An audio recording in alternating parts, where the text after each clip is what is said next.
Welcome to the New School of Marketing podcast, the place for smart, simple strategies that will amplify your business results. Sharing practical tips, insider knowledge, and actionable advice because marketing is something that every business owner can do. Now, let's get started. Introducing your host, Bianca McKenzie, mum, lover of snow sports, camping, horse riding, and in-demand launch strategist and Facebook advertising knowledge bank. Welcome to the New School of Marketing podcast. I'm Bianca McKenzie, and today I'm talking about building a strong brand and the power of niching with Anna Dower. Anna Dower is a graphic designer, entrepreneur, and in-demand creative mentor that harnesses her 20 years of industry experience to enlighten, empower, and elevate the businesses of graphic designers on a mission to make their mark and have a shitload of fun doing it. Anna hustles hard, but she's also about balance. She believes in profit and pleasure and is proud to work just 4 days a week. On Friday, she wears pink and does whatever the flip she wants. Welcome to the show, Anna. It's so exciting to have you here. Hey, Bianca. Thanks for having me. Super excited. Now, we've known each other for a little while, quite a few years actually. And yeah, when we first met, you were totally rocking your graphic design empire, and now you're a mentor for other graphic design ladies. Can you tell us a little bit more about how this evolution happened? Well, I think I have been many things over my entrepreneur career. I'm definitely a born entrepreneur. I say that because I'm someone who has a lot of ideas all the time. And throughout my career, I haven't been afraid to try new things. And I did the design thing for a while. I had my own graphic design business for 10 years, I think. And then a few of my peers started to ask me, will you coach me? Will you mentor me? And I thought, yeah, why not? Try something different. And I did that with a couple of friends. They weren't necessarily graphic designers at that point. And I thought, this is fun. This is exciting, watching people grow and, cheerleading them on. And then I made the decision to make the transition from full-time graphic designer to creative mentor. And I probably did that transition over a couple of years. And now I'm pretty much doing that full-time. That's so exciting. And it's really cool that you brought that up, that, yeah, when you did it the first few times, they weren't necessarily graphic designers. And I think that's really amazing because in a way you are a business mentor. And I know that a lot of businesses could benefit from your genius. Like, I'm in some of your groups and I'm soaking up your genius, basically, just being in those groups. You have so much experience. So why in particular did you decide to focus on graphic designers? Well, like I said, I did those few, mentor clients that weren't designers. Some of them were copywriters, therapists, all different kinds of things. And yeah, generic business advice is good. But when I started to actually think about what would be easiest and flow for me, graphic design is definitely my zone of genius. And it was scary saying, I'm only going to be a graphic design business coach because, it brings up all that fear of, well, it's going to cut your audience down by X amount. And, what if graphic designers don't need this? And all that kind of fear stuff. But when I started doing it, I was like, holy crap, this is where I'm meant to be. And it's all about that state of flow, I think. Like I said, I could help anyone in business, but when I start talking to designers, we speak the same language. We've been through all the same highs and lows, and it just flows so much easier and it just feels so much better.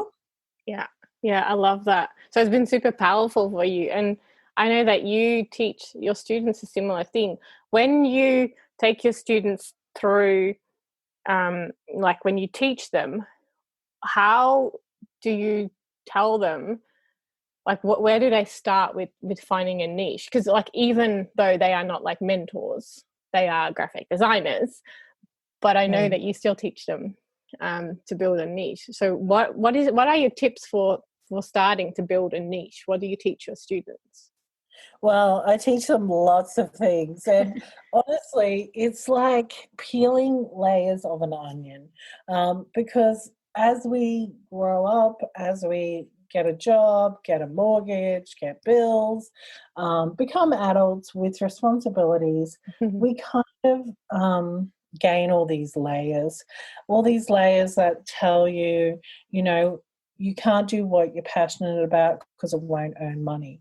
You can't be authentic in business because that's not professional. You can't, only focus on a certain ideal client because it cuts down your chances of getting paid work. Like, we all kind of gain these layers over time and all these false beliefs.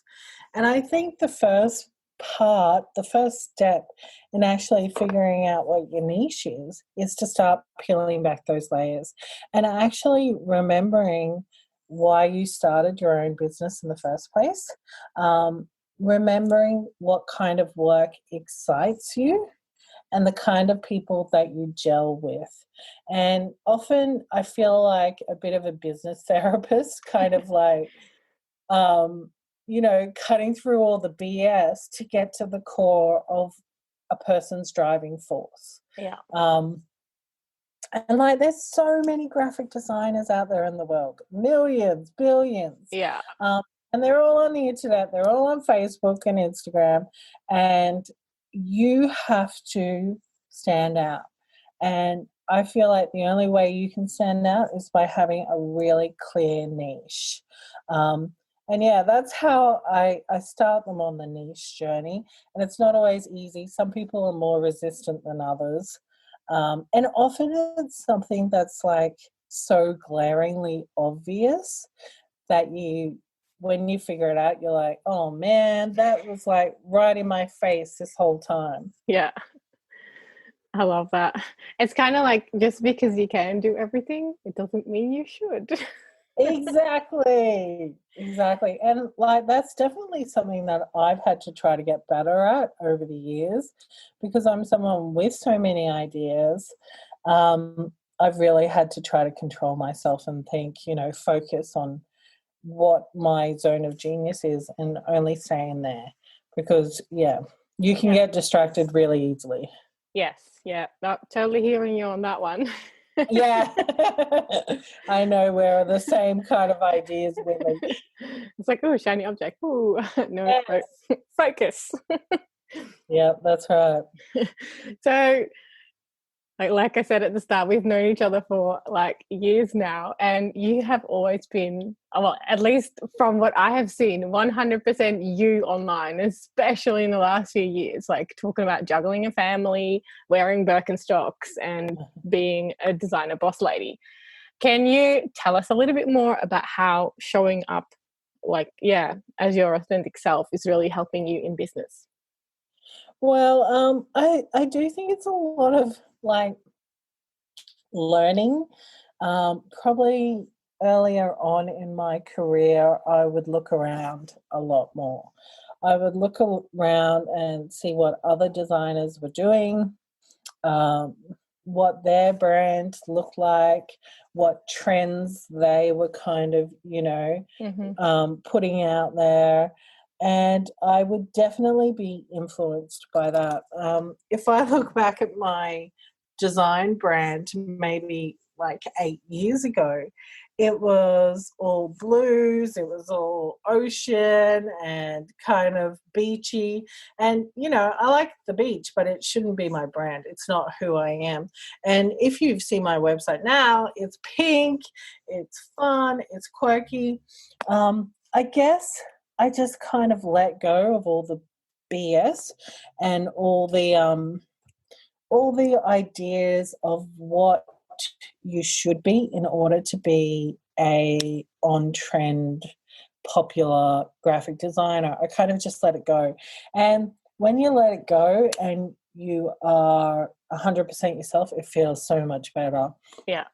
It even got to the point where I was like, I'm going to start a podcast and I'm going to call it The Uncool Designer, because I've always felt like the uncool designer, because there's so many designers out there who are on trend and like really, cool and don't care about stuff and, talk about their kids or living in the suburbs and I thought I'm just going to label it and own it. And when you own it and put it out there, you'll attract other people who are like you. And now I get all these other uncool designers, messaging me, joining my community, saying, I felt like this forever and I'm so glad you put it out there. It just feels better. And I think as time goes on, you realize that you can't replicate someone else. It's so much easier to be yourself. Yeah, that's a big learning lesson. And I think, I don't know, I have a feeling it's almost like a rite of passage. Everyone sort of has to learn that lesson for themselves. If I look back at my first images, I was wearing like sort of like a semi-suit jacket. I'm like, I've hated that thing forever. The only time it came out of the closet was if I had a job interview and I was still in a job. I'm like, what was I thinking? Yes. But yes. Yeah. Learning I that have lesson. so many designers who say that to me as well. Like, I just freaking hate my photo shoot now. It was not me.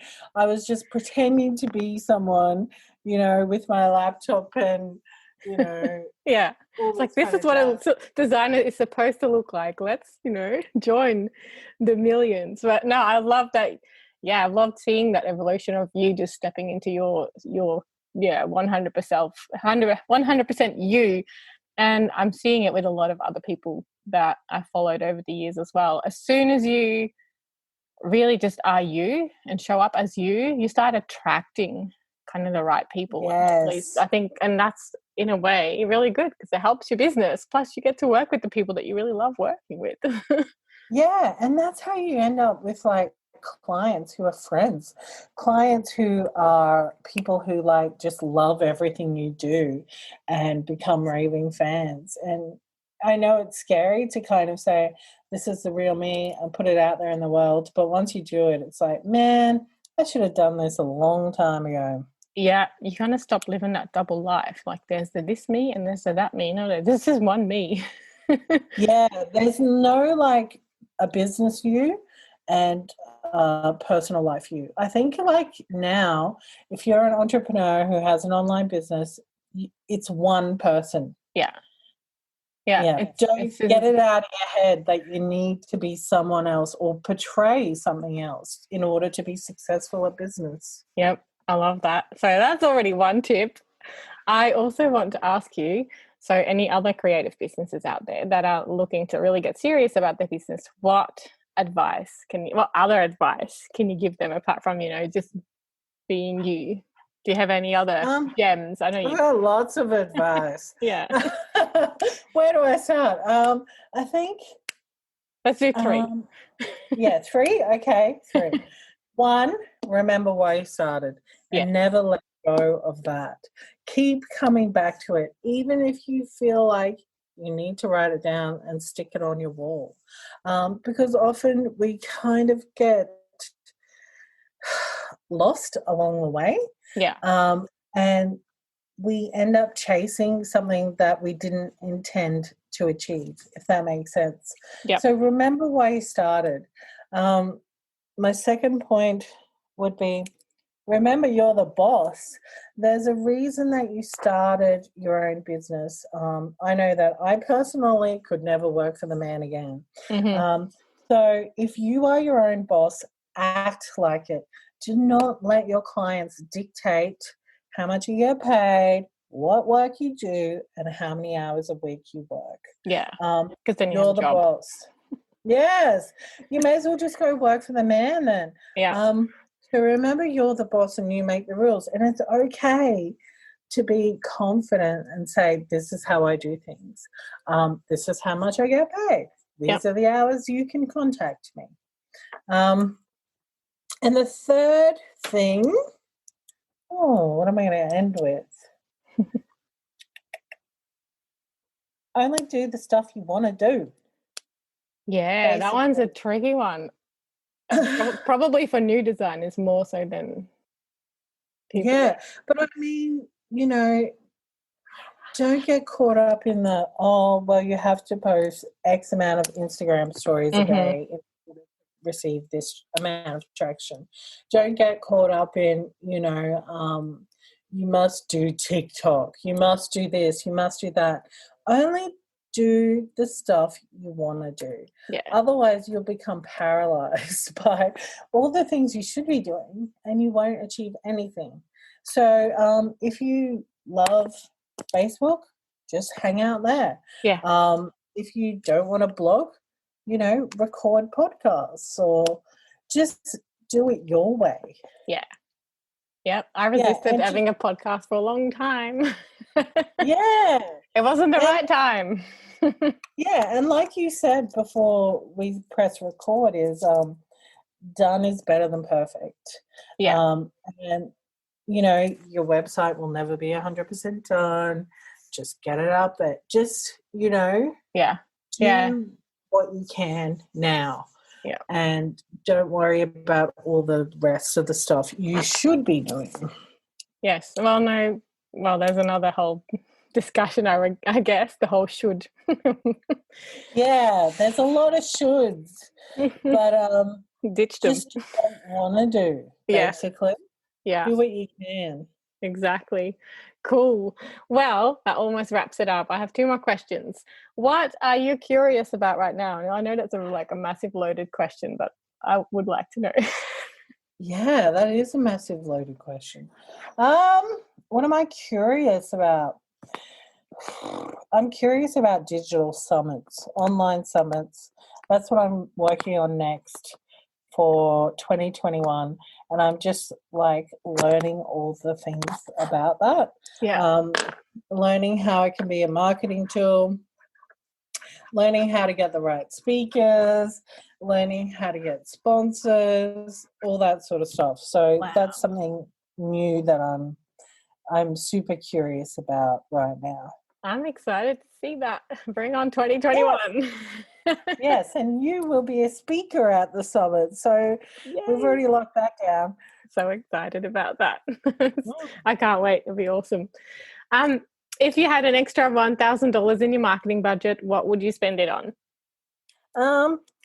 Probably Facebook ads. I'm talking to the right lady. I know. I'm starting to feel like I should take this question out because everyone will think that,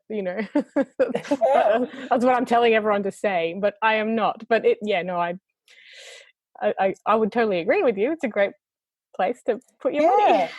Yeah, I think so. Just to get some more traffic to my website.